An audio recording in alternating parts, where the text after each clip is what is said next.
What's up? Welcome to the Snipe Life Podcast. Today we're going to be talking about some interesting stuff. But first of all, Bryce, why do you like whole ice cubes?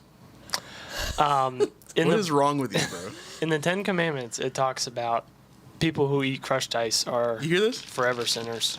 This is crushed ice. That's disgusting. Because crushed ice is superior. Not superior at all. 100%. Okay, so here's the thing. The Parkers are some of our closest friends in the world, right? Every single time that Bryce and JC come over our house, Bryce intentionally, even if he's not getting ice, he will switch my ice machine on my fridge. That is true. To whole ice cubes. The worst invention ever to be made by humans when crushed ice is clearly superior. You know, I'm going to break your ice crusher. I don't even have to change it anymore. It just stays that way. I'll just go buy crushed ice. Or I'll buy ice and I'll crush it myself. True, you can do that. I'll become like an ice connoisseur who like buys those blocks of right ice, and I'll just get an ice pick and I'll just do that myself. Is this what the podcast is about today? Yeah, today the podcast is about ice crushing for sure. Okay. How you guys been though? Crushing it. Yeah. How have you been, JC? Good. We're busy all the time, and we're good, though. Yeah. So you just did your first kind of big, networking event with Parker Point. How was that? It was good. It was a lot of fun. It was kind of hard putting yourself out there for everyone to get to know you and not, like I've done retail before, and that's easy because you're not selling yourself. You're selling clothes that someone else has picked out, and your bills don't get paid by whether they buy the clothes or not. So it was just different putting ourselves out there, but it was super fun. I loved it, and good to meet all these new people. So. Yeah. Very cool. It was definitely cool because you guys showed up, and we had a lot of people. JC's parents showed up, and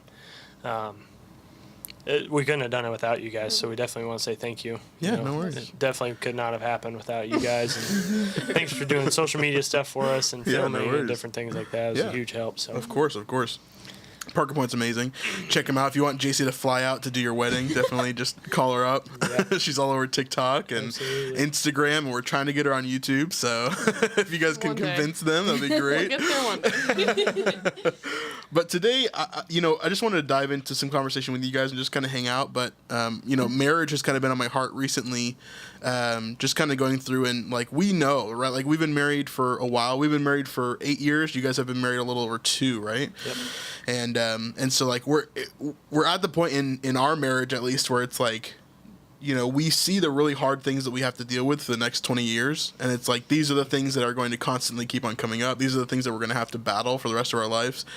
And whether that's pride or selfishness or anger or whatever that is in our marriage, it's stuff that we're going to have to keep working on, and oftentimes we get fed up, right? because Vanessa just wants me to be perfect, or I just want her to be perfect. And so today I just want to talk about marriage. I wanted to talk about what that looks like for us. How have you guys experienced marriage over the last 2 years? What have been some of the great things that you've experienced and that you never thought could be that good? And what are some of the bad things that you never thought could be that bad? Oof, we've been through it for sure. I think we talk about this a lot, but our engagement period was probably the worst time of my life. I know me and you are kind of on the same page. I'm not really 100% sure. Well, I am 100% sure that me and you are on the exact same page as that, because you explained it perfectly to me. Sorry, I can't talk. But whenever I wasn't engaged yet, and you're like, your engagement period, for me anyways, the engagement period was the worst thing ever, right? And I was like, it is what it is, whatever. It's not going to be that bad, because the way you explained it was you could put $1 million on the table in front of me, and I would not pick it up to walk through it again. It's really hard, and you especially went through a lot of hard times during that, because I remember having conversations with you, because you're not quite there yet, as a married person, you're in a different life completely than you are as a dating couple, right? Or as a single person. And so when you're single, you just have to worry about yourself. When you're dating, you're still just worrying about yourself, but you have this other person that you're kind of connecting with and learning about and all that. When you're married, you guys are one, right? Yeah. So you're working together, everything is built up as one. But when you're engaged, it's you're there, but you're almost not there. And it's a really weird sort of in between place. And so I remember having specific conversations with Bryce where he's like, hey, how do I deal with this situation with family? And how do I deal with this situation? And I'm like, dude, you can't do anything yet. Like, you're not her husband. You know, this is her territory to deal with, and Bryce is a doer, you know?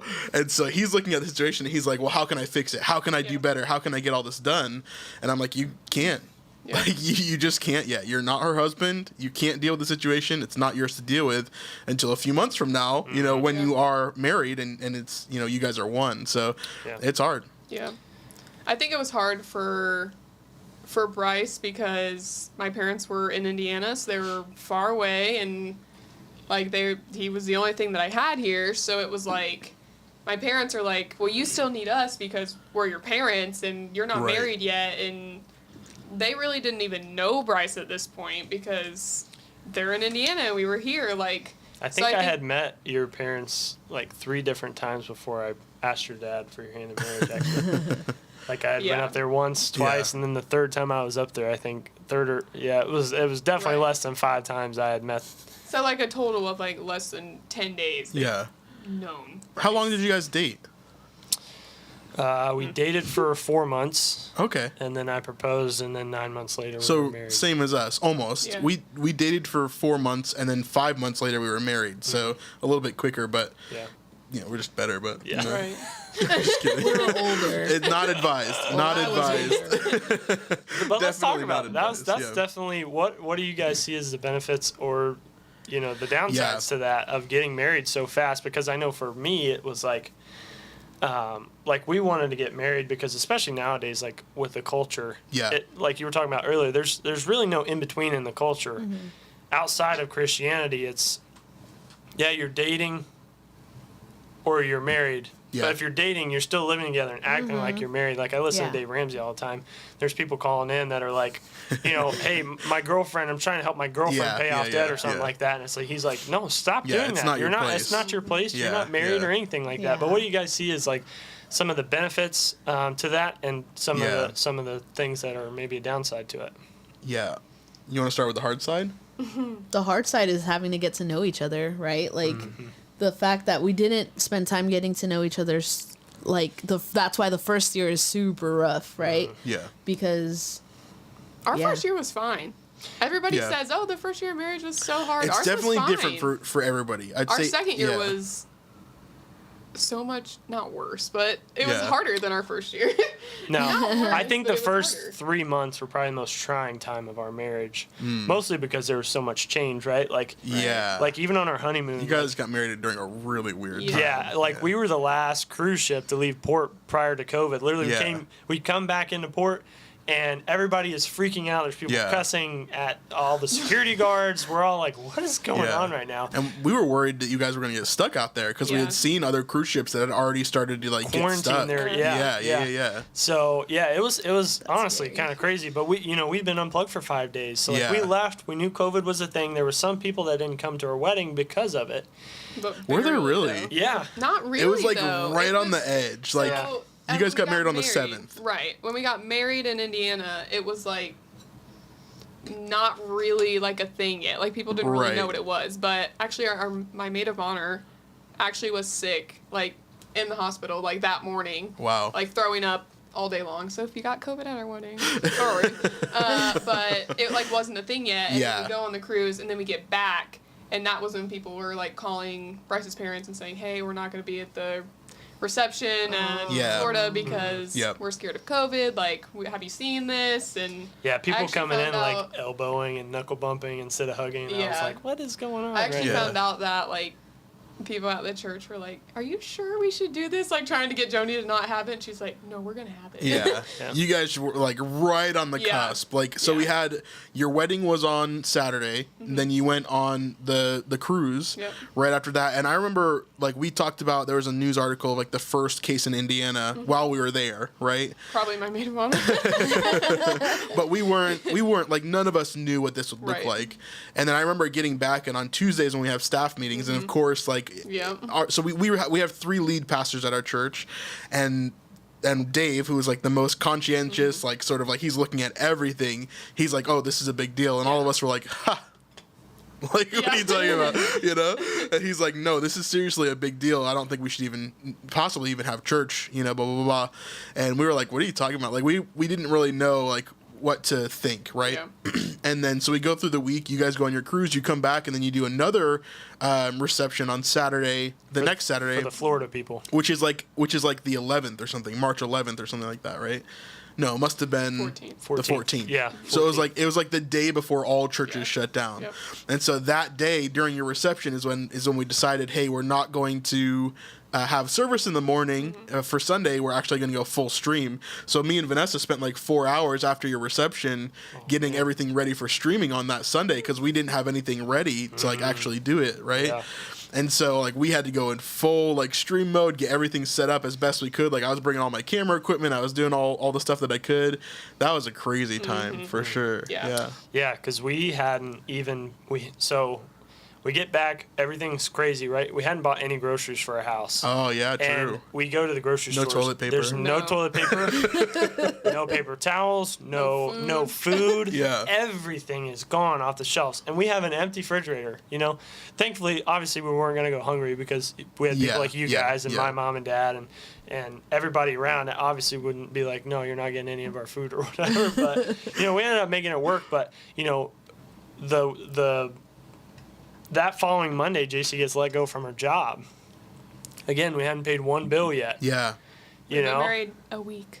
Yeah, we've been married a week. Yeah. And you were doing, like, catering, so, like, a lot of those businesses shut down during that time. Yeah, she was a head baking and pastry chef here in Central Florida. So it was definitely a rough time because, I'm a big financial guy, so I'm, like, kind of freaking out, like, holy smokes, like, now I just went from living with my mom and dad straight into moving into somewhere that now I have to pay rent, electric, water, trash. If something breaks, I got to fix it. You know, if it's my fault, we rent. But, all these things just started swarming in my head. And I'm like, oh, what is going to go on right now? Like, are we going to be able to make it? Yeah. Like, am I going to have to cancel this lease that I just signed and go move back in with my parents or something because I don't even know if I'm going to make enough money for us to pay this because I never paid bills before. Yeah. And here I am. I'm like, this is going to be so awesome. We just got married. I don't have a job anymore. Like, this is going to be amazing.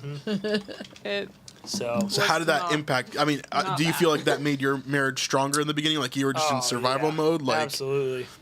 Yeah, definitely. Yeah, absolutely. I think that was a huge part of the fact that it was like we got to lean on each other and we literally have to do everything we can do to make this work.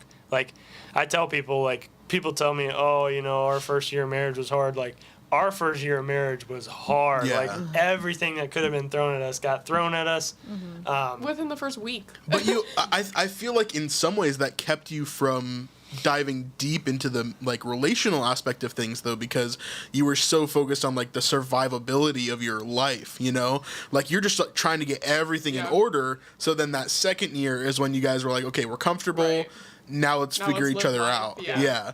And so for us, like that was our first year was like, for me, like I was in school full time. I was just starting ministry, so I was in my second year of ministry, and then Vanessa was working, and like we were trying to figure stuff out. I had never lived, outside of my house, pretty much. Like I had gone out a few times, but for the most part, I've only lived with my parents. And then we moved into a new place finally that we were renting on our own, and like. There's just a lot of stuff that we had to confront, a lot of things from our past and a lot of things from our preferences to things, right? The cultures were hugely different. Like, you guys have pretty similar family cultures, but for us, it couldn't be further apart. Like, Vanessa's family, they yell and they scream, and they just, like, that's how they communicate, They throw shoes and hit each other, right? Like, for me, our family, like... It's a chancleta, thank you. Yeah. I almost said Chacos. What a white Chacos. But for my family, it was very, like, I grew up in a white family, and so for me, it was, like, my mom would bottle things up and she would just hold it in. She would carry everything, right? So that other people didn't have to worry about the burden, right? And she would take on all of these, all the weight of things just because, she would want to be the burden, right? And so for me, like, that's how I kind of came into marriage, was like, okay, well, you know, like, whatever happens, like, you know, like, first of all, you should forgive, you should just move on and forget about it, basically. And then Vanessa's like, no, like, if you don't change right now, I will literally kill you, right? Like, and so there's a bunch of moments when we had to learn different things, and so, like, I'd love to dive into that a little bit. Like, what are some of the lessons that you guys learned in those first couple of years, and where are you now? What do you think you're going to learn soon? I think for me, I always, like, I'm the same in that aspect, is I always just kept it in, shoved it down, and it is what it is. Like, I grew up in a house where it was just me, my mom, and my dad all the time, and then my mom is bipolar, and she would blow up, and then it would be fine. And so that's just kind of how I dealt with things, is it was like, I just kept them inside, and then if you don't ever bring it up, you don't have to deal with it, right? Well, I found out that that's not right. Yeah. And, like, once I found that out, it was like, okay, well, we have way bigger things to work on than just, you have to tell people or you have to tell Bryce how you feel. You have to try and get through this instead of letting it bother you and then guessing Bryce, or letting Bryce try and read your mind. And not act like you're mad when really it's bothering you. Right. I feel like that was a lot of words, but No, you're like, good. it could have been way easier to say. Yeah, I feel like one thing that we have struggled with a lot. We don't struggle with it as much anymore, but Vanessa had this huge tendency to run. And so, like, I still do it sometimes. So in some ways, like, it made it a little bit easier. In some ways, it made it way harder, because for, like, the reason why it was such a bad thing is because, like, she's running because she gets angry very quickly. And so instead of wanting to blow up and deal with it, like, she wants to run and then come back and deal with it maybe later, or just run altogether, right? That's it. I'm leaving. Yeah. And so there's a few things that we had to do that first couple of years. Was like, one, we banned the word divorce from our vocabulary. We do not say it, period. And so we just don't talk about that, because it's not an option for us, right? As Christians, like, it's not something that we're willing to walk into unless something very drastic were to happen, right? And so we've decided, like, we don't even bring it up at all, right? So that's not a way that she can run, right? And then another thing is within that, like, she cannot leave the house. So, like, if we're in a fight, like, she can't, like, get in the car and run, right? How has that impacted the way that you interact with us and, like, how we fight and stuff? We don't ever fight, obviously, but ding, ding, ding, ding. I mean, that's hard because it's my way of cooling down, right? Yeah. So, like, I run to cool down because I know that I'm not going to be able to control myself. You know? Does that make sense? Yeah.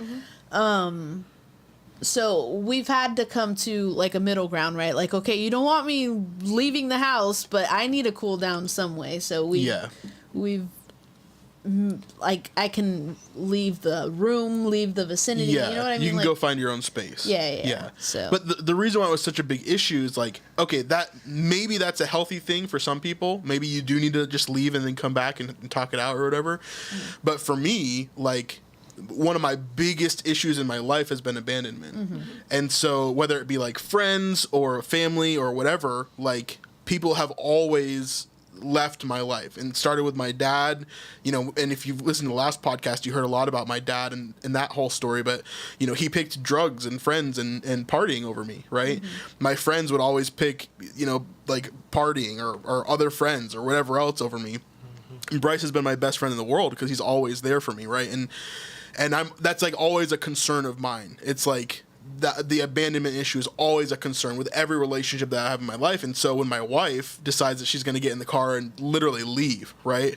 Like, that's the lowest moment for me. Like, because I'm just terrified of, like, flashbacks. Yeah, of all those feelings coming back and just being overwhelmed by, like, like, so much of that.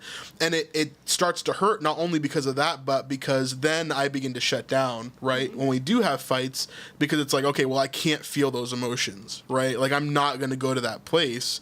I'm just going to clam up, and I'm not going to let anything hurt me, right? And I'll be stoic, and I'll be, you know, strong, and I'll be a jerk because, like, for me, like, I don't want to go into that place, you know? And so, yeah. You have anything to add to that? No. What do you think about our first 2 years? What did we learn? What did we kind of walk through there? I don't know. I don't know if we learned anything, honestly. Sometimes it's because sometimes I get flashbacks, you know? Sure. Like, and sometimes I still feel that way. And it's because I'm broken. We're both broken, I guess. Mm-hmm. But yeah, I mean, it was hard. I don't know. What are you asking? I'm just wanting your thoughts. Yeah, regarding the first year of marriage? Yeah. Yeah, it was. I've moved out when I was 19, right? So like, You've been on your own before. I've been on my own. Like, I know what I want. I know where I want my things to go. Yeah. You know what I mean? So like, I feel like that added to it. Being like, because I was 24, 23. Yeah, about 24ish. When we got married. He was 21? I was 21, right? I just turned 21. So you're like 24, and then you turned 25 that summer. Yep. Yeah. So, like, since from 19 to 20, that's, what, 6 years? 25? Yeah. So, I knew what I wanted. Like, I just knew how to be an independent woman. Yeah. Yeah. Yeah. So. Which is hard, especially. And that's a toxic trait, too. Like, the being independent and not wanting to ask, I don't need you. Yeah. Right? I grew up like that. Yeah. So. Yeah, and I think that affected us, too, because, like, you know, I want to be a leader. Mm-hmm. I want to do the best that I can to, like, walk us into the place that we want to go and, like, do the things that God has asked us to do. Mm-hmm. But when she becomes so much of, you know, an independent person and a leader, she doesn't see my input as valid or, like, necessary, right? Mm-hmm. And so how did we go through that? Like, how do you feel like we've adapted as, like, me being a leader and all of that? I feel like I'm great at submitting. It may not have you always been? Because so because I met you at 25. Yeah. I desired, like, I would take marriage classes by myself. Right. So like, God prepared my heart before that. You know what I mean? So at that point, I saw biblical marriage because I wasn't Christian until I was 21 or 22. I don't remember. So I became a Christian at 22, and then I started learning about marriage and the right way to do marriage, like biblical marriage. And so, like, yes, like in our marriage, I do feel like I was good at submitting. Do you feel like I've grown as a leader? Yes. Okay. In what ways? Oh. Never mind. Like, but I feel like at first you didn't know how to make choices on your own because you didn't live on your own. You know what I mean? Yeah. Like, you were very independent when it came to your family, right? Yeah. Mm-hmm. But like, you, I guess and you still do this sometimes. Like, I guess if that's what you want, whatever, you're way more like, no, we're doing this. Yeah. I'm like, okay, good. Because that's what I need. I'm a bad decision maker. Yeah. And I hate making decisions. So, like, I need that. Yeah, I've definitely become more assertive, but I think that's can be dangerous too. I don't know. Yeah, I agree. Anyway, enough about us. There's a balance for sure. Yeah, you had something you want to say?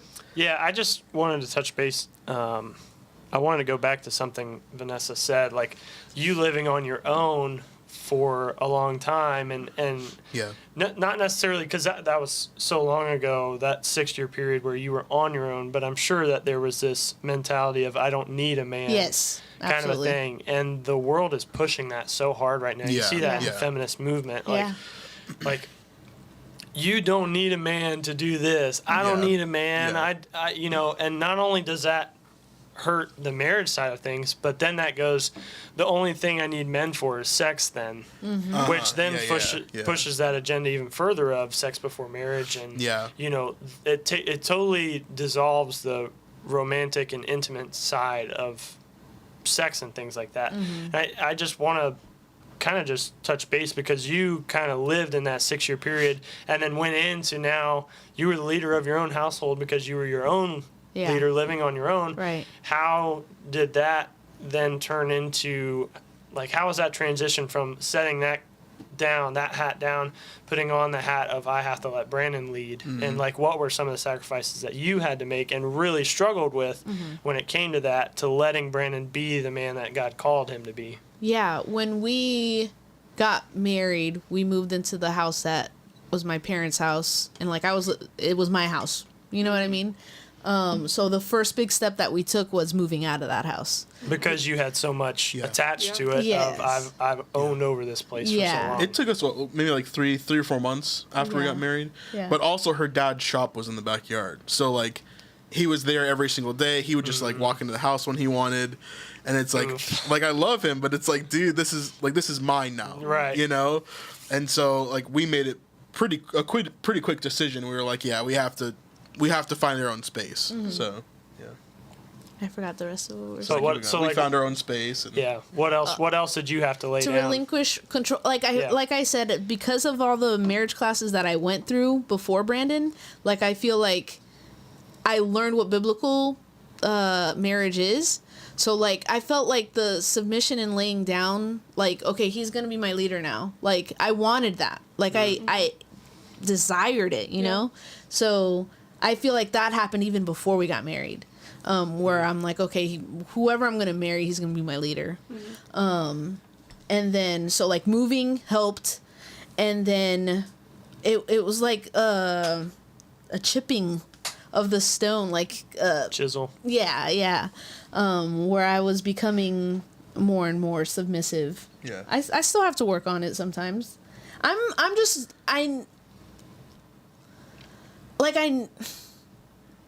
It's weird because like I hate decisions and I don't like making decisions, but I also feel like I'm pretty assertive, you know? You are.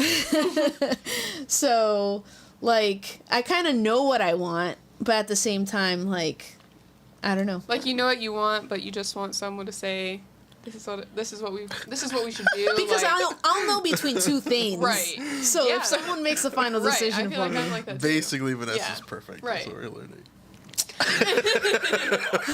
Did you guys see that face? You see that face? Remember that face. That's the assertiveness. That's the angry face. You should see when her eyes get really big.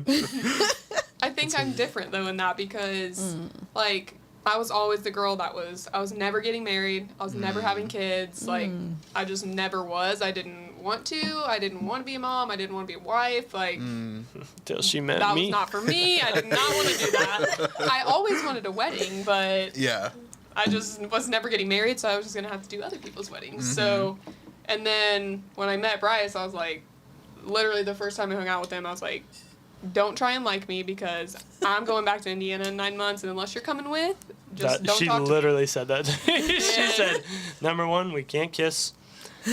And number 2, I cannot like you, so do everything you can to make me not like you. And we need to stop hanging out so much because I'm starting to like you. Yeah.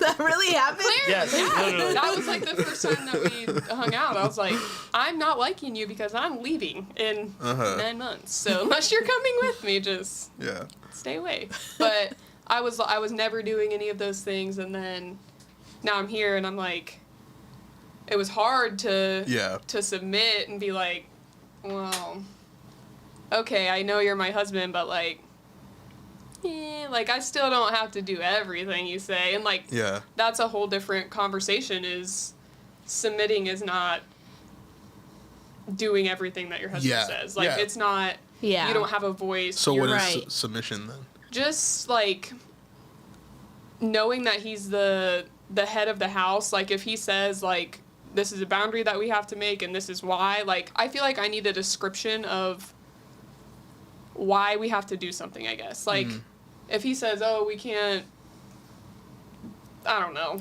an example right now, but if he says we can't do this, I know, like I have to know in my head that there's a reason why we can't do this, and he's not just saying we can't do this because I don't want to do this. Like I think a lot of it comes back to biblical, right? Because like so many guys take that and run with it as a controlling. A lot of Christian husbands. Yeah, and it's like, no, like yes, I am the head of my household, right? When it comes down to it, like I do make the decisions. Like JC doesn't go around like telling me what we're going to do, like as far as like biblical things go, or even on like. It's like I respect JC a lot, and I think the meekness side of the strength of having that that standard of you are the head of your household. There comes a balance of yes, you're the head of the household, but I also respect her opinion so much that I talk to her and we figure things out. It's not my way or the highway. Yeah. So. Yeah, it's a role, right? Like, so when we talk about Jesus being in the Trinity, right? One of the realizations that we've really been talking about a lot this last year and a half has been Jesus' role in the Trinity. And so, like, Jesus is less than the Father, but he's not less than in value. He's less than in role, right? So in the hierarchy, it goes Father, Son, Spirit, right? But they're all equal and they're all God, right? And so within that Trinity, like, that flows down to the husband and wife relationship as well. Yeah. Where the husband has a role, and the role is to carry the weight. And if the weight is dropped, it's the husband's fault. Yeah. But the wife's role is to help support him in that, to help to raise the children, to help to do her role, right? Which doesn't necessarily mean staying at home all the time. It doesn't necessarily mean making me a sandwich. It doesn't necessarily mean, right? It doesn't necessarily mean, like, do all the things that I'm telling you to do. Yeah. It just means I need your support in this, and I need to walk together with this. Like, we are equal in value. But we are separated in role, right? Yeah. And so if Vanessa tries to do my role, the marriage relationship becomes interrupted and things start to go wrong, right? And we've experienced that before. When Vanessa tries to take something that I'm supposed to be in charge of, that I'm supposed to be carrying, either because she takes control of it or because I have not led it properly, then things go wrong and they end up messing up, right? Yeah, I always think back to our finances. That's actually an example that I thought of after. Like, because I've been so comfortable doing everything by myself that I even did my budgeting and everything. So, like, at first when we got married, it was like, I'm still going to do the budget. Like, and he's like, okay. So, like, I kept doing the budget, but then one month, like, I messed up really bad. Like, what was it? I don't remember. There's just a bunch of stuff that went wrong all at once, and it's because certain checks had not been done over a period of months, and so different things kept on, like, blowing up, and I was like, what is happening right now? You know? So that was a moment that I was like, all right, I need to give this up to you. Yeah. And it was like, it wasn't like, I don't feel like we had an issue like, oh, I need to do the finances. No, I don't want to do. I don't want you to do that. We didn't have, like, a fight like that. No, it wasn't a huge fight. No. It wasn't a huge one. No. But it was. Trust me, there's a difference. Trust me, the knives didn't come out or anything. So, like, I released it to him. And that was one of the moments that I feel like I understood, like, submission well. Because it wasn't like he was taking disdain from me or that he was just trying to take control. It was just like, I'm going to release. It was like a release of, because he's carrying the weight. It's his position. Like, you know what I mean? Like, I don't know if I'm explaining that correctly, but. Yeah, you were in a position where you felt like, okay, well, this just needs to change. Like, something needs to change here because obviously I'm not the person equipped to deal with this, right? And in some relationships, I think that it could be the other way around for sure. Where, I mean, I still pay the bills because I like that type of stuff. You're more of an administrative person, but I'm more of the visionary for the family. So when we see things like in my leadership role, like I see 5 years down the line, this is where we want to be, right? Yeah. And so what steps do we need to take to get there? But then she's the day-to-day detail person where she's like, okay, well, this bill needs to be paid on this day, and this bill needs to be paid on this day. Or these steps needed to happen so that we could get to that. Yeah. Absolutely. That was a tangent. But I think submission's hard.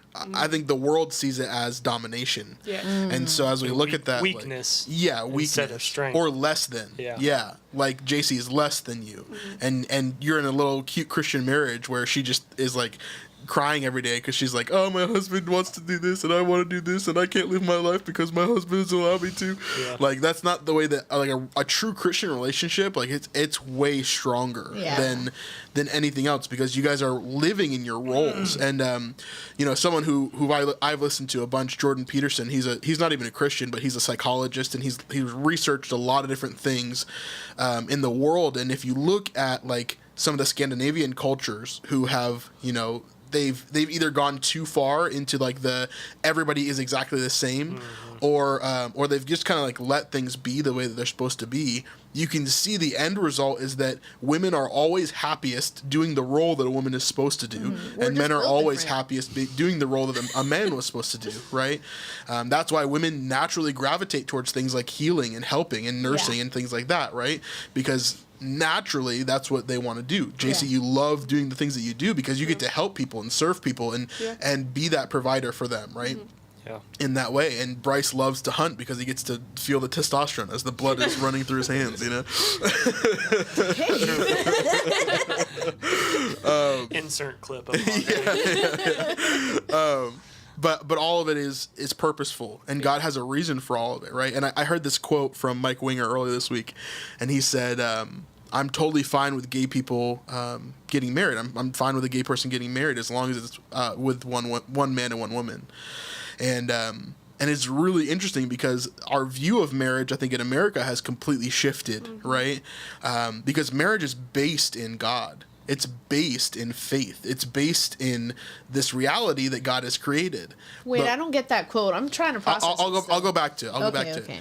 But we've twisted it so much as a society that now it's become a thing, right? Yeah. Marriage is a thing. It's not a covenant. It's not a relationship with God, right? It's just this thing that we have in society. What it's pretty much saying is like, why as a gay person would you want to get married if it's based in faith? The only reason is because it's a status symbol. Well, I would say this, it's impossible for a gay person to be married. In the eyes of God. No, I would say period. Because that's what marriage is. This other thing that we're calling marriage is not marriage. Yes, but in the eyes of the government, and I'm saying government-wise, not take our spiritual minds out of it real quick, but from the world, they're looking at it as this is just a joining of two people no matter what, biological, whatever, whether you got a wiener or not. You know, it's... Sorry. Whatever you got, you know, it's just I'm joining this relationship with this person, and now we're just gonna do life, I guess. Right. And instead of what God's called it to be. So what? Sorry. God. Jada's dying over there. Shout out to Jada in the back. She's running all of our stuff. We need a Jada cam. All our cameras. True. She's waving and saying hi back there. So, but yeah, it's just, and that's what I've always been so fascinated about is the world likes to jump so much into Christianity, but Christianity can't. Oh, don't jump into the world because you're shoving it down our throat. But yet, this one thing that God has been like, this is a covenant that shows you what mine and your relationship is like. Like, this is not exactly because we can't even understand it, but this will give you a small glimpse into the fact of what your relationship with me should be like and how all that works, right? Yeah. And the fact that people want to come into that and ruin that, it really frustrates me because it's like, find something else to do. Like you could do anything else. I don't care what it is, but don't bring that into this and then force us to marry you guys, like, because that's a huge thing. Sure. Like pastors who are like, no, I'm not officiating a gay person's wedding. They can get in huge trouble for that. Yeah. And I don't know. I remember a long time ago, Pastor Dave sharing a story of someone who did that, and they got arrested because it was like discrimination or something like that. And it was like, then the whole church and state and all that stuff started coming into play, and there was a huge uproar about it. But yeah, again, it goes back to why? Why? Yeah. There's no need for you to do that. Just live together. All it is a symbol for you guys, like just a status symbol. It's not. It doesn't mean anything past that. Your name's just on paper together. Yeah, it's really weird to me, for sure. It's always been weird to me why people outside of faith would want to do this. Yeah, it just doesn't make sense to me because like the definition of a marriage is one man, one woman together forever. Like that is the covenant, right? Well, they try to redefine. Right. And that's the whole thing with like the Supreme Court ruling in 2015 and all of that. Like they redefined what marriage meant, right? Mm-hmm. They redefined what marriage was, which is why it was illegal up until that point. Like, I mean, think about that. Like, I know it sounds crazy in 2022, mm-hmm. but 7 years ago, gay marriage was illegal federally. Yeah. Like, that's crazy, right? Like, that's insane. Why? Because the United States was built on the Word of God, right?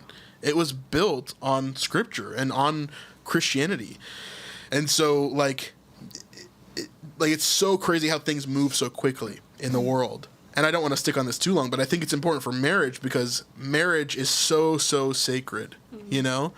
And I think not only in this, I want to talk about hookup culture and all of that in a second too. But marriage has just been destroyed in America, in the Western world, just in general. It's been totally destroyed and turned into something just completely that it's not, right? And so when I say, like, you know, when I say that quote from Mike Winger, when he's saying, I'm fine with a gay person getting married as long as it's between one man and one woman, like, because he's defining marriage as one man and one woman, right, together. So one of the people... So he's not saying, I'm okay with a guy getting married as long as it's with one guy. No, yeah, exactly. Okay, yeah, I was getting confused. I'm like, what? No, as long as the marriage is between one man and one woman. Okay. So let's say one of those people struggles with homosexuality. Yeah. Which happens, mm-hmm. right? We're all born skewed towards sin, right? My skew is towards laziness, pride, and lust, right? For me, that's what I struggle with. Everybody is skewed towards something else. Maybe it's an insecurity or anxiety. Maybe it's anger. Maybe it's whatever it is, right? We all struggle with things, and some people are going to have that struggle of same-sex attraction. Yeah. But just because I struggle being a thief does not mean I have to identify as being a thief, right? Mm-hmm. And so I don't think our world gets that, especially in this realm mm-hmm. of sexuality specifically. But let's talk about hookup culture. Let's talk about American dating. When you guys were dating or before when you dated other people, let's go back into the archives. Oh boy. Yeah, we'll start some fights. We'll talk about it later. Yeah, right? But let's talk about that. Let's talk about American dating and what it should be, what it's become, what's good about it, what's bad about it, and kind of our experience through that. For me personally, I always grew up in a Christian church, and I did not make great decisions while I was dating. Right, I never slept with anybody, but I did a lot of other stuff, right? Kind of the American culture for me growing up, I thought all this stuff was accepted and it was good, and I didn't even second guess it, right? Like making out and going to parties and touching certain areas and all of that stuff. Like I just thought it was normal. I thought it was like something that you did in a relationship because that's what I had been kind of shown by culture, right? And so for me, I dated 3 girls before I met Vanessa. But I was always like super, super loyal too. So like hookup culture wasn't like a thing in my mind during that time. And so like the first girl that I dated, we dated on and off for like 2 years, right? So like a really long-term kind of thing, especially for high school, right? And then the 2 girls after that were a bit shorter, but I always was very intentional about like, this is to go on to the future, right? What was your guys' experience with dating? From the beginning, my concept of dating had been skewed because I was exposed to pornography at such a young age. Yeah. I'm very open with my story. In first grade, I was exposed to pornography with a bunch of kids from school, and so from that point on, number one, because my family didn't talk about what dating was. They didn't tell me. It was kind of this.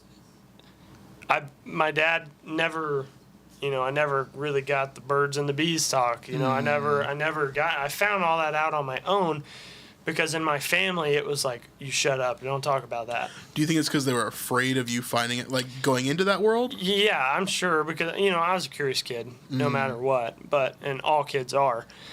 But looking back on it now, like that hurt me so bad, and screwed me in the long run, in the dating aspect of things, because I learned from the world and not from my parents. Like right. Anytime I had, like I remember a few conversations, like like I was dating this girl when I was going to youth group, and we were, playing Manhunt, the game, where you run around. Yeah, like extreme hide and seek. Yeah, outside. And I remember the few little things that pop into my head of dating. Like my dad was like, didn't say anything else, but he came up to me. He was like, if I find you and your girlfriend hiding together or something like that, like I'll beat your butt. Like you better not ever catch me catching you do that or anything like that. So like all I ever got was like very negative things. So then I'm finding all these other things out through the world of like, especially in pornography, it's such a skewed thing, like such a selfish thing, which ended up really hurting me. Right. And ended up causing me to hurt a lot of, well, really every girl that I dated, because my mind was so invested in the world side of things. I never really, not to say I never heard the Christian side of how to date. Yeah. Why do we respect women the way that we need to respect women? Why do we not cross these boundaries? Right. I did hear it, but I had been so established at such a young age in that other aspect of the worldly side of dating that when I heard all these other things, it didn't make any sense to me, and I just said, forget it. Like, it is what it is.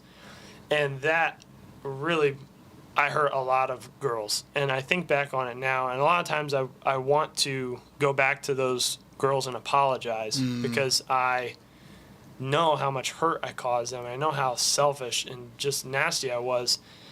And it hurts me, like, looking back on it now. Like, I think about it all the time. I'm like, man, I really, really hurt a lot of people because I was so selfish in that aspect of things. And I think about it now, even whenever we were going into, about to get married and things like that, about how selfish I was in some things. And, like, it just never stopped. And then once we got married, I realized all of that, right? Like, now it's, like, such a weird thing. Like, if I was to go back to all those people, it would just be weird, right? Like, that's not something I can do. Yeah. Like, in my heart, like, I've been struggling with forgiving myself for a lot of that stuff because I know I've caused a lot of pain and a lot of sorrow for people. But, yeah, it's awful. And you see it now, like, you talk to probably 95, 98% of our youth group, and they say that they probably can't see themselves making it till marriage without having sex. Yeah, Like, it's just, like, oh, that's a cute sentiment. Right. But, yeah. Yeah, like, oh, that's a good goal to strive for, but how realistic is it? Yeah. Kind of a thing. Which is true. Like, we even were talking with, like, JC's grandma one time, and, because we were wanting to get married very fast. Simply because of these things, that it is really hard to stay pure, and it is really hard in today's culture to do that. And her Nana, had no clue what it's like to be in today. The dating world today, is completely different, because whenever we got married, her whole side of the family was like, oh, 9 months is not long enough to plan a wedding and all this other stuff. She might not even find a dress for a year and blah, blah, blah. And I'm like, man, I just want to get married. Like, in the Bible it talks about that strong of a desire. Like, don't let this wedding band be. Yeah.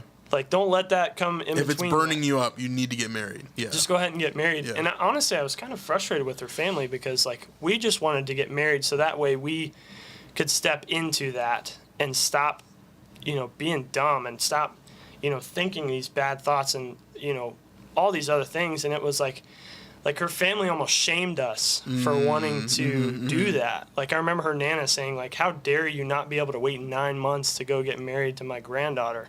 Like, and that really hurt me. It was like, who are you to tell me when I could get married? This is our marriage. Like, and, like, during that whole time, like, they just have no clue. Like, people who are 40 years old have no clue what it's like to date right now. You literally have Tinder. It's literally a hookup app. Yeah. You had no clue of that. Like, people are walking around in underwear. Tell us about that. Like, because I don't know. Like, I've never been on a dating app. Like, my parents met in, like, the newspaper. So, like, that was, like, the first version. Like, my mom and my stepdad, they met in like, a newspaper ad, He's like, I'll be at the grocery store. I'm the one with the Doctor Who license plate, Not even a joke. Yeah. But explain, because I think our audience in particular probably don't understand either. Many of them are married. Maybe they have kids, grandkids, like, they're retired or whatever else. But a lot of them are probably coming from a completely different place. So, like, explain to me this hookup culture and, like, what is it? Why is it? Like, what's going on? I think the hookup culture is the more people you sleep with, the better you are. That's what it is in my head. Like the hotter, more successful, right. like, yes. okay. The better, the more experienced you'll be when you do settle down with that someone. Right. It's like you have to, my mom always said, like, I don't even know what she says. Something about why buy the cow if you can get the milk for free. Yep. And, like, in my head, I'm going, yeah. I mean, if people are just putting it out there, then why do you want to go get married? Why do you want to share a bank account with these people? Why do you want to have children with these people? Why would you want to be attached when you can just go to the next right. person? When you can just go do whatever you want. And I think that is the hookup culture, is the more people you sleep with, the better you are. The better you are. Which is so sad, because it's just so backwards. Yeah. Like, it's so backwards and so wrong that it's, like, honestly sickening. Like, I don't know. Like, in my head, I go, okay, well, if I sleep with this person, how many people have they slept with? How many people has the person that was before them slept with? And, like, at the end of it, you're like, so I've technically slept with 30 people, even though I've only had sex with one person. Like, just all of these, like, crazy, like, things that are happening, and it's like, that's so not... that connection kind of goes through everybody. And one thing that we talk about in youth a lot is, like, there's this example that I used one time teaching in youth, and it's like you take two pieces of construction paper and you glue them together, and when you let it dry, you know, that relationship is bonded, and that's, like, you know, you guys being intimate and having sex, and when you try to take it apart, there are always going to be pieces of the other person that are with you, right? And that's always the case. It's something that we had to go through a lot, you know. Like I said, like, I dated 3 girls, but I was never, like, in an intimate relationship like that, where it was like hookup culture type, like sleeping around, all that. I'd never done that because I grew up as a Christian and I was, like, super strong in that. Like, that was my line, you know. I'd do pretty much everything else up until that line, and then I was like, no. Like, I broke up with girls because of it, because they wanted to go there.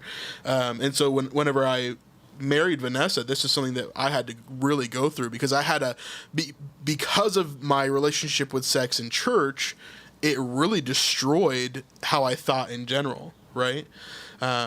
And so Vanessa, you know, before we got together and before she was a Christian, she was living with the guy for, like, I lived the hookup culture life. Yeah. But, well, not really. You were pretty, like, you stayed with guys, right? Or did you just stick around? I didn't. I dated the same guy throughout high school. I wanted to wait till marriage because I had the Christian sprinkle.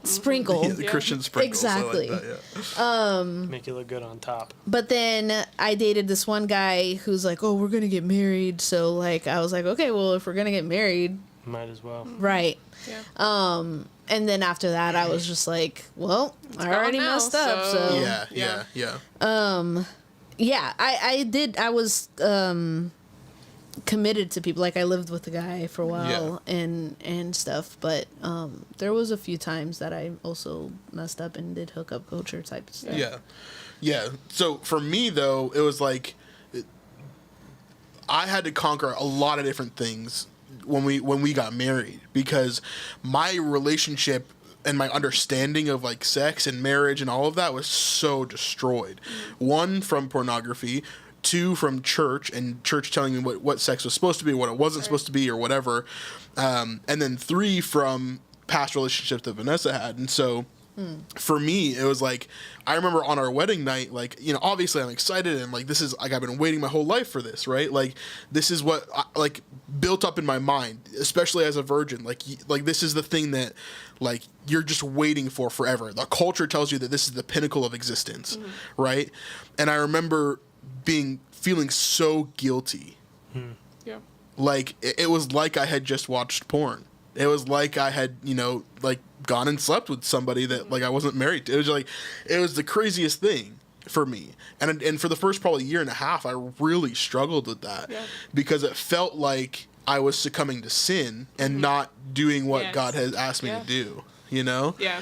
And so for me, like, I really, really struggled with that. And that was like the church culture part of stuff. And then I also really, really struggled with comparison as well. Like, who were these other guys and how good were they, or what did they do, or, you know, like, how do I compare? What is she thinking? You know, like, all that type of stuff really, really messed with me, and made me rethink everything, you know, that I was in our relationship, you know. And so I really struggled with a lot of that kind of going into it. And I'm sure Vanessa did the same, but to a different extent, right? Yeah. And so for me, like, a lot of that just really messed up what I was supposed to experience as a marriage. Yeah. And that's because of, I think, hookup culture. It's because of all these things that we experience in American life, right? Like, we walk in this place where everything is distorted. Mm-hmm. Like Bryce is saying, from first grade, you had this distorted view of what sex is supposed to look like. Mm-hmm. And I think we all struggle with that. You okay? Don't point it out. I'm just hiding. Go ahead, talk. No, it's hard. It's hard making those stupid mistakes. I can't stand seeing the youth kids just destroy their lives over, like, it hurts, you know? Yeah. These decisions that you make because you want to hook up or you want to do what everybody else is doing, it hurts you. Mm-hmm. It hurts the person that you're going to be with. Yeah. You know, like, all those decisions I made out of stupidity. You know, like, oh, because I want to live my best life, because I want to do the fun things. I want to be part of this fun stuff, right? This fun stuff that isn't worth it. Yeah. It's not worth it. So, yeah, that's why it's like, I can't believe I hurt you like that. You know? But I've hurt you as well. You know, there's a lot of other things. Yeah, and then I think about the youth kids. Yeah. Right? Yeah. Of how many decisions they're making out of culture, because now it's not just hookup culture. It's, now I'm gay. Now I don't know what I want. Now drugs are fine. It's drugs, okay. drinking. Yeah. Yeah, the whole Juul culture, the vaping culture is really insane as well. There's a lot of things that are corrupted, and we could talk about those things for hours, I'm sure. But marriage, I think, is something that has been so destroyed outside of the Christian world for so long now, and it's heartbreaking to me, because I see, like, I want to get off of, like, the negative part of things, because there are so many positives. Yeah. Like, I am so much better because of Vanessa, you know? The way that I think, the way that I order things in my life, the way that you know, we do this podcast, the way that we do our channel, right? Like, everything in my life, the way that how I'm a worship leader and how I communicate with people, everything in my life is better because I'm with Vanessa, right? I see that fulfillment because she helps me in all those things, as she's supposed to do as my helper, right? And she really, really does a great job at that, and making me the person that God has made me to be, right? And so there are so many great parts of marriage. So let's talk about that for a second. What is something in your guys' life that you feel like, man, this has been such an amazing part? Wait, I want to say one more thing about. Yeah. Not necessarily negative, but it was weird. Like, I looked at Bryce the other day and I was like, you ever think of, like, when we weren't married and weren't doing the things we were doing things we weren't supposed to be doing, and we look at it now and it's like, why did we want it so much then? Yeah. But now you're like, yeah, I'm too tired. Now we bought the cow, and it's like, okay. Yep. Like, it's just so messed up. And I look back at it and I'm like, it's because it was sin then. We weren't supposed to be doing that, but we were, and it looks pleasing to the eye. Yeah. Yep. Yeah. So. Absolutely. That's it. Yeah. Any parts that you feel like, man, marriage has been so amazing in this way? I think definitely Not one long of. to come up with an answer. Okay. What? There's so much to think about. Pick only one. Too many things to think about. No.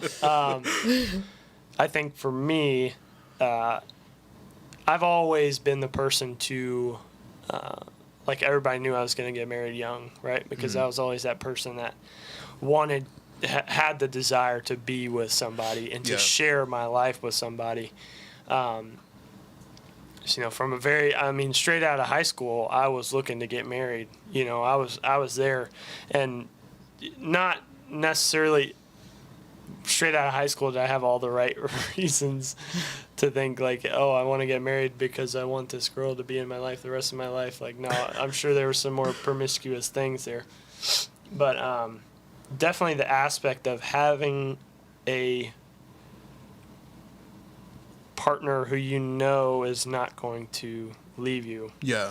Who has your best interest in mind, who is going to push you to be the best person you can be, who is going to do things to make you happy, not because they want sex, not because they want something from you, but because they love you so much that they're going to go the extra mile to make sure you're the best person that you can be. Yeah. I think that has been the most beneficial and eye-opening part of marriage is like, yeah, dating, you get girls that care about you. Oh man, he bought me lunch, blah blah blah, But the fact that JC plans dinner every night for me, as soon as I come home, she's taking it off the stovetop, putting it on the plate to make sure I have hot dinner every night. Such a after good I've wife. worked, 12 or 13 hours at work, to make sure I have a cold drink, to make sure, that I feel loved as soon as I walk in the door, because she knows how, like, my line of work is not easy. I'm in lawn and landscape. I work with machinery. I do back-breaking work all day long, and sometimes I come home and I'm just like I just want to chill out, and little things like she works from home, so like during the day she can toss my laundry in the washer or like wash my work clothes. It'll be like Wednesday and I washed my work clothes on Wednesday last week. All of a sudden it's Wednesday again, and I know the next day I'm at work, I'm going, I'm gonna have to go home and put this stuff in the washer, and then I put it in the dryer. It's not gonna be 9. Then it's gonna be 9:30 before I even get there, and then I'm gonna be tired because I gotta wake up at 5 a.m. the next day, and then to come home and all that be done because I know she cares about me and wants, all those little things. It's not really necessarily the big things, that get me. It's all the little things added together that absolutely end up building up to something that means a whole lot more than if she was to go out and just do one big thing, whatever that would make sense to be. But big old diamond ring. Yeah. All my Walmart ring. I definitely got the bad end of this deal. My $40 Walmart ring. That's true. We both lost our first wedding rings. So. Yes. I lost mine while I was dirt biking, so that was... Mine was lost on the honeymoon, so... Oh, okay. All right. You took the cake on that. We're snorkeling and, just came off, so... Lost. I tried to dive after, it didn't work. But then we bought this one in Honduras. Mexico? No, I thought it was on Honduras. Rotan. Yeah. Anyway. When you were coming out of the water after your snorkeling, though, did you look like Moana coming out, flipping your hair back? Yeah, it looked great. I had tattoos. I don't think it was that long, actually. It wasn't. I had very short hair. Like your wedding. Back when I cut it. Oh, man, I was so mad at you whenever you did that, man. And the whole time, I was literally we were getting all the way up to the wedding. Yeah. Brandon's hair was kicking. It was way longer than it was now. You had it long, but you kept it back like that. And you were like, oh, no, I'm just going to cut it all off. And I was like, don't do it, bro. And then, literally right before you left, you cut off all of your locks, and I was so mad at you. But. Yep, I did. Definitely. I don't know how I would cut it now because all of our YouTube family just, knows me like this now. Yeah, true. So it'd be really hard for me to cut my hair again, but... It'd be interesting. You guys would all hate me. Maybe the shaved sides. I would hate you. No, that would be weird. They'd be like, what did you do to your hair? Anyway. You shave everything and just have a bun right on top. So marriage is worth it then? Oh, heck yeah. Yeah.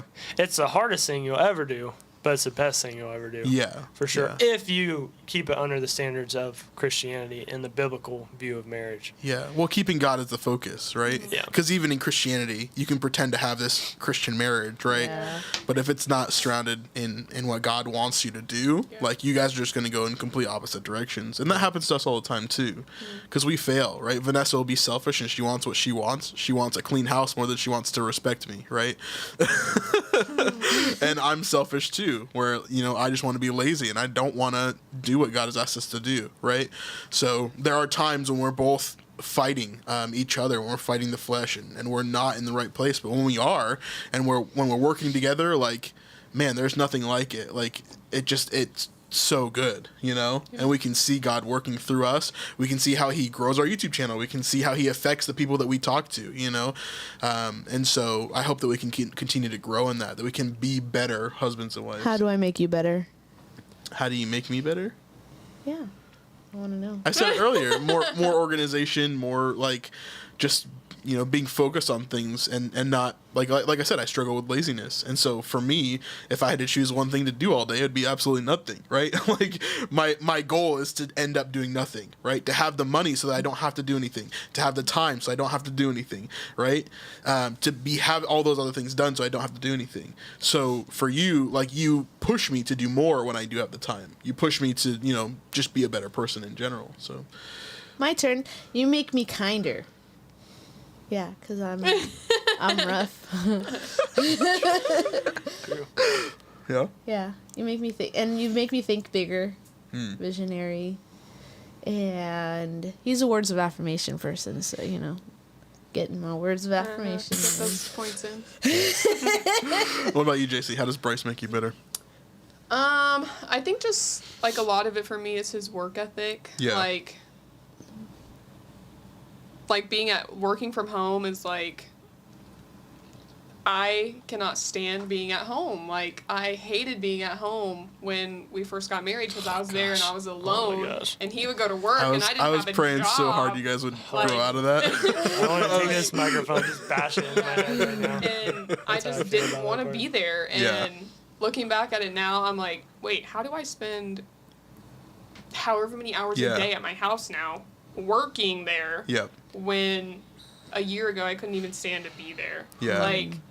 But I think Bryce just pushes me to, okay, if he can go out in the heat all day for 13 hours and still sacrifice to go to bed at 10 o'clock, and that's rough. I can get up and I can post stuff on social media and I can do contracts and I can do whatever I need to do in order to work, I guess. Yeah. Mm-hmm. And I don't know, just I think keeping me like grounded in church was a huge thing because before I grew up in church. I went to church all of my life. Yeah. And then when I came here, it was like, okay, well, now I have a choice. No one's forcing me to go. No one's making me go. No one's saying, are you gonna go? Like, but I still went. And then now it's like, we can't miss Sunday. Like, like we've got to come back and we've got to. It's more than just a thing you do. It's a part of who you are. Yeah. 100%. And it's we don't schedule things on Tuesday, and that's, I think if it was me, I'd be like, well, we could just not go tonight. Like,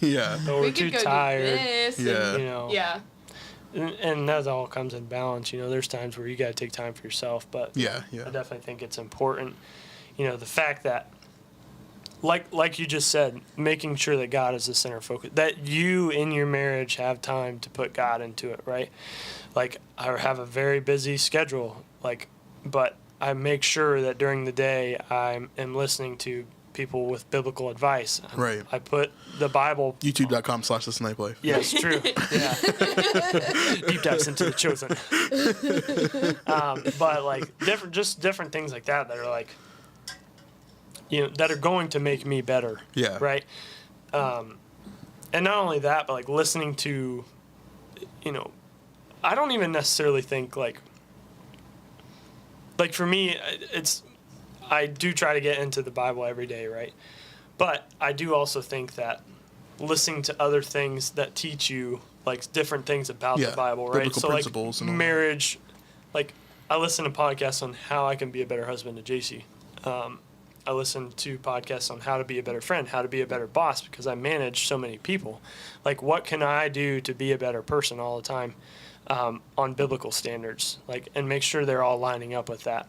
And that's been a huge part of it, is just making sure that God has a priority in our life and in our marriage. Yeah, I work all week. I get up, I'm out of the house, I'm to work by 6 a.m., 6:30 at the latest. And I don't come home until 6 a lot of times, somewhere between 5 and 7. Sometimes I like last week, I sent you guys a text. I was leaving mowing a yard at 9:45 at night, and then I got up at 4 the next morning and started mowing again. Oof. Like, my schedule is definitely crazy, but to make sure that we have time together to grow our relationships with Christ is huge. Yeah. Because if we didn't have that, if we didn't have people like you guys, like, we could so easily go, we need time to ourselves. I need to rest today. I don't need to go to church. You know, and if we let that become a habit, that's a huge problem, right? Yeah. Because that means you're choosing rest over God. Right. And Or yourself over God. Yeah. You're a very selfish way to think. Yeah. So I talk to my mom about this all the time. Is like, she's like, well, I'm like, Mom, I can't. I have youth group. And she's like, well, can't you just skip tonight? And I'm like, no, I can't. Like, these kids are counting on me to be there. Yeah. And if I'm not there, like, obviously there's other people there. Yeah. But, like, you're just not like Bryce, where you just skip for 6 weeks. Right, yeah. To do a scuba lesson. Right, exactly. True. And, like, I don't know. Like, it's just, like, they're expecting me to be there. Yeah. And if I'm not there, I know they're going to say, JC, where were you last Wednesday? Like, why were you not here? Or, why were you not at church? I didn't see you. Like, and I would expect them to do that because I want them to hold me accountable for being there, because I want to be there for them, and I know that stability is crucial in their life. So I think I remember that moment that you're talking about with staying home, because I work with Bryce's mom, Joni, and she's amazing, and I remember, like, it used to be that she would know everything before me, but then there was a shift in the last year or so where it was like, oh, like, I know more about your life than Joni does a lot of times. Yeah. Because you're not there every day talking to her and, like, filling her in on everything that's going on, you know? And so, like, there's this moment where I was like, oh, cool. Yeah. You know, like, it just, like, it felt like, because I feel like I used to worry about that, like, because your marriage can't be dependent on your parents, you know, and it's got to be you guys, and so I feel like that's really when your marriage, like, solidified into you guys being one, and you're just yourselves, you know. That's cool. But how does JC make you better? Let's hear it. Didn't I already talk about this? No. She keeps me calm. I'm very easily worked up. I think we both balance each other out, because she'll call me sometimes with business stuff and be like, I'm freaking out. And I'm like, just take a chill pill. But we definitely do that for each other. Yeah. I get worked up a lot. She always reminds me that, you know, everything's going to be cool, right? She's always there to love me. She's always there to, you know, show me grace, and so much through, especially in this last year. Like, you guys know a lot of stuff that we've been walking through. Like, I'd never really seen a true picture of grace, like, until marriage, right? Because when you have someone who, like, you share your whole life with, and you hurt very badly, and for them to come back and say, it's all good, like it's not all good. Like, I hate this right now. Like, I'm very mad at you. But I'm going to continue to love you, and I'm going to help you get through this and make sure that you're better. Like, I want to help you get out of this. I want to help you become an overcomer on this, and being that person in your corner that's going to be your biggest cheerleader, whether you've hurt them or not. I think that's huge. That's definitely been the best and my favorite part of marriage. So, yeah. And it impacts your view of Jesus as well. Yeah. Because if she can do that, how much more does he do that? Yeah, right? And that was the whole thing of, like, the grace side of things that, like, just made me realize, like I never experienced grace until, like, grace like Jesus grace until I got married. Yeah. Mercy. Mercy is a stronger word for it. Yeah. And, but yeah, for sure, that's definitely a huge part of it. Yeah. So. Awesome. And I'm funny. Yeah.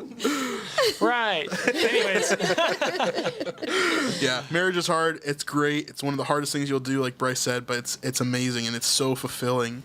And so I just really pray that this culture that we're in it's going to get worse, I know, but I pray that there's some pockets of people that can just see the beauty of what marriage actually is and be a true, role model for what marriage can be. And so we'll end off with Billy Graham's wife has this quote where someone asked her, hey, you guys have been married for a long time. Seems like you have a great marriage. What's your secret? And she said, well, a marriage can only succeed with two good forgivers. And so, forgive somebody today, walk with them today, and just love on them. So thank you guys so much. And we'll see you. All right, you ready? All right. Well, thanks. Thanks for hanging out with us on this podcast. And we'll see you guys on the next one. Peace.